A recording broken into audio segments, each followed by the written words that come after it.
ने किसी पैनलिस्ट को नहीं बुलाया। आज जनता बोलेगी, आज के बिंदास बोल में मैं टेलीफोन लाइन खोल दूंगा और आपको अपनी सारा आक्रोश इस कमीने के खिलाफ, औरंगिया के खिलाफ, आपके हृदय में जितनी भी ज्वाला धधक रही है, टेलीफोन खोलिए और बोलना शुरू करिए।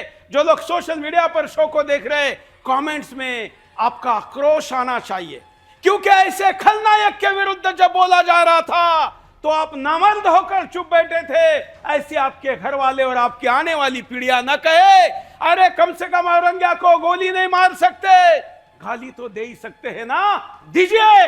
क्योंकि ऐसे पापी पर जूता मारना भी पुण्य का काम होता है, जो इस पीढ़ी को करने का अवसर 300 वर्षों बाद आया है। क्योंकि एक दिव्य महाविभूति के ऊपर इन्होंने थूकने का काम किया है, और सूरज पर थूकने वाले के मुंह पर ही उसकी थूक गिरती है, ये फिर दिखा दिया है। लेकिन जिनका खून ही गंदा है, ऐसे लोगों को पवित्रता से क्या मतलब है? अरे तुलना क्या करे, छत्रपति संभाजी महाराज गंगा जल है तो औरंगिया गटर का गंदा सड़ा हुआ बदबूदार पानी है। ये धर्मवीर सूर्य है तो ये एक नाली में एक पाप का चमकती हुई चिंगारी है। इन दोनों की तुलना नहीं हो सकती, लेकिन फिर भी जिनको करने की आस लगी है ना, जो झूठिया इतिहास लिखाकर लोगों को कह रहे कि हम मैदान पर हमको हरा नहीं पाए तो फिल्मों में हरा रहे हो। अरे मैदान में भी हराया था, फिल्मों में भी हरा रहे हैं, क्योंकि तुमने जो फिल्में बनाई उसमें तो नायक ही गायब कर दिए थे।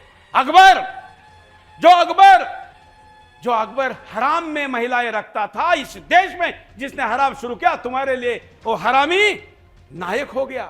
महाराणा प्रताप नायक नहीं हुए, और यहां पर भी ये करने का पाप तुम कर रहे हो। लेकिन यहां संभा के शिव सैनिक छत्रपति शिवाजी महाराज के मावड़े सैनिक सामने आकर लड़ रहे हैं, और इतिहास में जो मैदान पर युद्ध हुआ था वो खतरनाक युद्ध इन दिनों सोशल मीडिया पर देखने को मिल रहा है।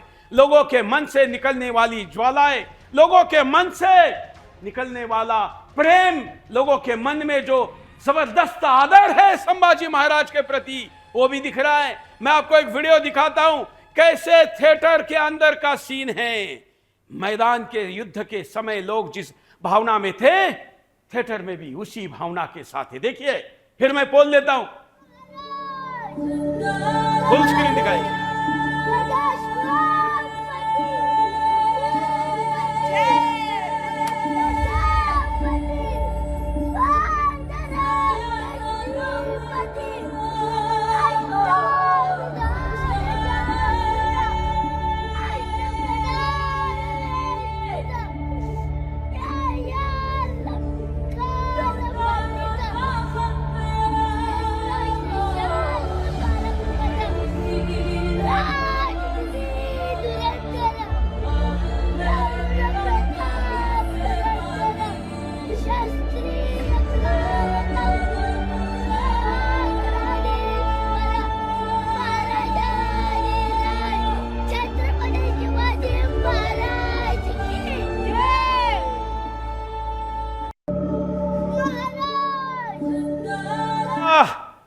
औरंगिया के मरने के बाद क्या उसके प्रति ऐसा कोई आवाज देने वाला? ये तो एक वीडियो है, एक छोटा बच्चा है।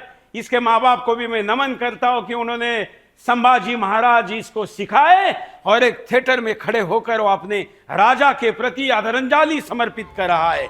आज मैं पोल आपको कुछ नए अंदाज में दिखा रहा हूं, क्योंकि इस आईटी के डिजिटल वॉरफेयर में आज हमने आपको दिखाना है, क्या औरंगजेब को राष्ट्रीय खलनायक घोषित करना चाहिए?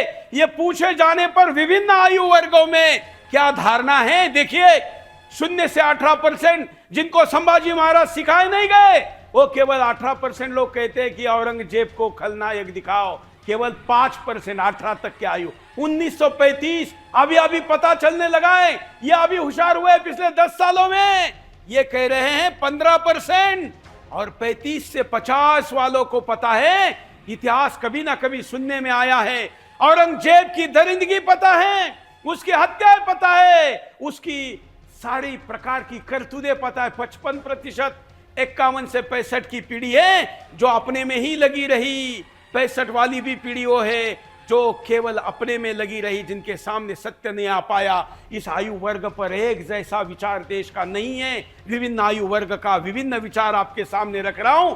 ये आपके सामने है कोई बड़ा ही तुलनात्मक, क्योंकि हम कुतर्कों का उत्तर भी तर्कों के साथ देना चाहते हैं। जाकिर नायक जब इस देश में कह रहा था कि गणेश जी भगवान है क्या, साबित करके दिखाओ तो प्रसाद लूंगा, उसको हमने दिखाया था कि गणेश भगवान कैसे हैं और तुम्हारे कुतर्क विफल कैसे। वैसे अभी मैं यहां पर दिखाना चाहता हूं, बड़े स्क्रीन पे लीजिए, इन दोनों की जीवन की तुलना कुछ करके दिखाता हूं, ताकि आपको पता चले कि कुतर्कियों का उत्तर तर्कों के साथ देना है तो कैसे किया जाता है। जरा लीजिए जल्दी पिछले स्क्रीन पर, बड़े बड़े अक्षरों में मैं आपको आपके स्क्रीन पर, टीवी पर भी दिखाऊंगा, जिसमें दोनों की तुलना, जन्म का उद्देश्य, ये दोनों के जन्म का उद्देश्य ही इतना अलग है कि जिसकी तुलना नहीं की जा सकती। पढ़िए, शेर संभाजी महाराज और सुअर औरंगजेब के जीवन की तुलना, जन्म की तुलना छत्रपति शिवाजी महाराज के उत्तराधिकारी, जिनका जन्म ही हिंदवी स्वराज्य की रक्षा और हिंदू धर्म की प्रतिष्ठा बढ़ाने के लिए हुआ था। वे न्याय, वीरता और धर्म रक्षा के प्रतीक थे।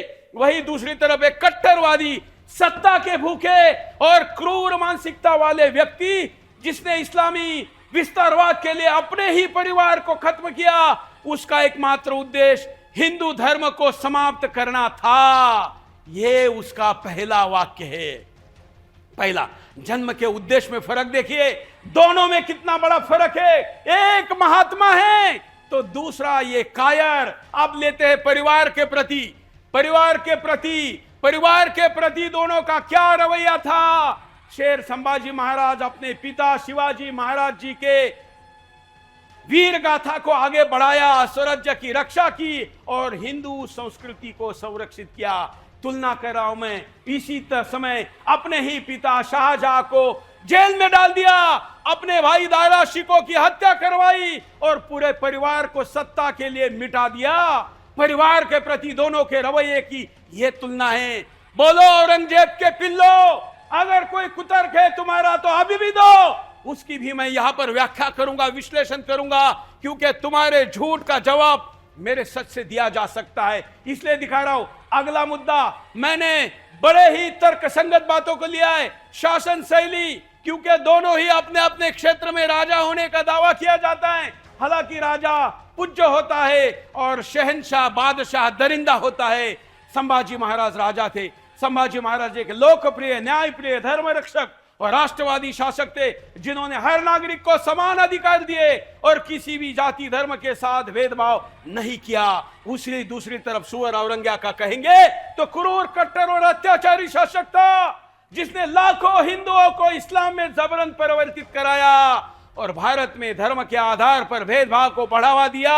ये कुरीति लाने वाला ये शासन, ये शासक के रूप में इन दोनों की तुलना है, जो तुलना किसी भी व्यक्ति को इसके ऊपर एक शासक के रूप में थूकने के लिए पर्याप्त है। शासन शैली पर जाते हैं। अब शासन शैली में हम आपको दिखाते हैं धर्म के प्रति सोच दोनों में क्या अंतर है। छत्रपति संभाजी महाराज की हिंदू धर्म के प्रति पूर्ण निष्ठा रही, जिन्होंने अपना पूरा जीवन धर्म रक्षा के लिए समर्पित कर दिया। उन्होंने इस्लाम कबूल करने की बजाय असहनीय यातना झेली, मृत्यु स्वीकार की, लेकिन धर्म छोड़ा नहीं। वही दूसरी तरफ औरंगजेब की है कि औरंगजेब ने इस्लाम के नाम पर निर्दोषों का कत्लेआम किया, जजिया कर लगाया, हजारों मंदिरों को तोड़ दिया, मूर्तियों को तोड़ दिया, कई अबलाओं के बलात्कार कराए और इस देश की आन बान शान के विरुद्ध षड्यंत्र पूरे जीवन भर किए। दोनों की धर्म के प्रति की सोच का अंतर मैं आपके सामने दिखा रहा हूं। अगला भी दिखाइए, आगे भी देखते हैं कि इन दोनों में संस्कृति और भाषा के अंदर का क्या फर्क था। तो संभाजी महाराज संस्कृत, मराठी, फारसी, कन्नड़ सहित 8 भाषाओं के ज्ञाता थे। एक महान कवि और साहित्यकार थे, जिन्होंने कई शास्त्रों और धार्मिक ग्रंथों का अध्ययन किया था। वही दूसरी तरफ औरंगजेब की अगर हम तुलना करें तो औरंग सिर्फ अरबी और फारसी का जानकार था, जिसने भारतीय भाषा और संस्कृति को नष्ट करने की पूरी कोशिश की। ये संस्कृति और भाषा, ये दोनों की तुलना है। इन दोनों की तुलना को आपको समझना चाहिए। अगला तर्क लेते हैं, इन दोनों की तुलना हो ही नहीं सकती। लेकिन एक योद्धा के रूप में अगर मैं पहचान की बात करूं, जो कहता है कि औरंगजेब एक योद्धा था, ऐसे कायर को जो सेना के पीछे चलता था उसको योद्धा करने वाले को बताता हूं, संभाजी महाराज अपने सेना में आगे चलते थे, पीछे सेना चलती थी। या औरंगजेब अपने महल में छुप कर रहता था और अपने सरदारों को आगे करके पीछे अपनी जान बचाता था। उसको अपने मुट्ठी पे विश्वास नहीं था, अपने तलवार में जान नहीं थी। ये कैसे योद्धा हो गया? लेकिन फिर भी जो तुलना करे, मैं उनको योद्धा के रूप में दोनों के पहचान की तुलना स्क्रीन पर दिखाता हूं। संभाजी महाराज एक अजय योद्धा थे। उन्होंने मुगलों के विरुद्ध अनेक विदेशी आक्रांताओं के खिलाफ सैकड़ों युद्ध लड़े, हिंदवी स्वराज्य की रक्षा की, लेकिन कोई भी युद्ध जीवन में कभी नहीं हारे। इन्होंने मुगलों के खिलाफ युद्ध लड़े, इन्होंने यवनों के खिलाफ युद्ध लड़े, पोर्तुगीजों के खिलाफ युद्ध लड़े, अंग्रेजों के खिलाफ युद्ध लड़े। तब पोर्तुगीज गोवा में पोर्तुगीज आ चुके थे, अंग्रेज आ रहे थे। इन्होंने अफगानियों के साथ युद्ध लड़े, ईरानियों के साथ युद्ध लड़े, लेकिन जीते जीवन में कभी नहीं हारे। और संभाजी महाराज थे। दूसरी तरफ अगर हम कहें तो औरंगजेब की स्थिति क्या है? औरंगजेब धोखेबाज था, जो सीधे युद्ध में मराठों राजपूतों से हारता रहा और इसलिए षड्यंत्र और छल से युद्ध लड़ता रहा। इसका युद्ध नहीं था, घात था। इसने कभी युद्ध नहीं लड़ा, इसने घात किया, इसने दगा किया, इसने बेईमानी की, इसने पीठ पर वार किया और इसलिए ये कहीं से भी योद्धा नहीं हो सकता। इसका पहचान योद्धा के रूप में करवाई नहीं जा सकती। फिर भी जो कह रहे हैं कि वो योद्धा है, उनको मेरा ये सबूतों के साथ पूरी जानकारी है। अगला मैं आपको दिखाता हूं। आगे इसकी तुलना मैंने की है धर्म रक्षा का बलिदान। क्या बदले दोनों में? 39 दिनों तक भीषण यातनाएं दी, भीषण यातनाएं। इसका वर्णन मैं आपको अलग से कराऊंगा जब तुलना समाप्त हो जाएगी। 39 दिनों तक भीषण यातनाएं सहने के बाद भी धर्म नहीं छोड़ा, अंतिम सांस तक हिंदुत्व की रक्षा के लिए समर्पित रहे। ये संभाजी महाराज थे। दूसरी तरफ सुअर औरंगजेब की स्थिति क्या थी? औरंग ने लाखों हिंदुओं का धर्मांतरण कराया, हजारों गुरुद्वारों और मंदिरों को तोड़ा, निर्दोष संतों की हत्या की। ये दोनों की धर्म रक्षा और उसके लिए बलिदान की स्थिति थी। इसने कई मौलवी को भी मार दिया। अपने रास्ते में आने वाले बाप को नहीं छोड़ा, भाई को नहीं छोड़ा, बहन को नहीं छोड़ा, बहन की शादी नहीं करने दी। किस लिए नहीं होने दी? ताकि उसका होने वाला जो हस्बैंड है, जो पति है, जो उसके रास्ते में आ सकता है, उसलिए बहन की शादी नहीं होने दी। ये दोनों की धर्म के प्रति, परिवार के प्रति और व्यक्तिगत जीवन के परिवार मैंने तुलना की। अगला दिखाइए। इन दोनों में बदलाव, इन दोनों में युद्ध नीति क्या थी? छत्रपति संभाजी महाराज युद्ध में नैतिकता, धर्म और वीरता का पालन किया। शत्रु से आमने सामने मुकाबला किया, पीठ पर कभी वार नहीं किया। वही औरंगजेब धोखे, छल, कपट और क्रूरता से लड़ने वाला कायर था, जिसने निहत्थे स्त्रियों और बच्चों तक को यातनाएं दी। इसके ये जानवर से भी गया गुजरा था। इसने कभी किसी पर दया नहीं की, कोई नीति का पालन नहीं किया। इसलिए युद्ध तो इसने किए, लेकिन इसके युद्ध में नीति नाम का शब्द कहीं पर भी नहीं था। यह अनीति से चलने वाला दरिंदा था। इसकी तुलना यहां पर भी मैं आपके सामने दिखा रहा हूं। आगे मित्रों, इसके बाद मैं दिखा रहा हूं मृत्यु का स्वरूप। किसी भी व्यक्ति की मृत्यु, उसकी महानता उसके मृत्यु से पता चलती है, जन्म से और मृत्यु से। कितने बड़े परिवार में कितने बड़े महान लोगों के पेट से जन्म लिया, कैसे परिवार मिला, ये तो एक चलता ही है। लेकिन किस कारण मृत्यु हुई, यह भी सबसे महत्वपूर्ण होता है। यहां पर भी शेर संभाजी राज और औरंगजेब की जब तुलना करते हैं तो संभाजी महाराज ने वीर गति तो प्राप्त की, योद्धा को करनी पड़ती है, लेकिन हिंदू धर्म का सबसे बड़ा बलिदान दिया। वो आज भी हर हिंदू के हृदय में अमर है, शक्ति देता है, प्रेरणा देता है, भावना देता है और समर्पण पैदा करता है। वही कूट कूट कर कुत्ते की मौत मरा औरंगजेब, बल्कि आप कुत्ते नहीं सुअर लिखना चाहिए। यह घूट घूट कर सुअर की मौत मरा। अंतिम समय में अकेला था, बदनाम होकर मर गया। इसको गाड़ने के लिए डेड बॉडी जहां पर ये मरा, महाराष्ट्र का अभी का जिला है जिसको अहिल्यानगर नाम दिया है, अहिल्याबाई के नाम पर, पहले अहमदनगर नाम था। वहां ये मरा, वहां के वीरों ने इसके डेड बॉडी को अपने जमीन में गाड़ने नहीं दिया। कहा कि इसके पापों का प्रतीक हमारे जिले में नहीं होना चाहिए।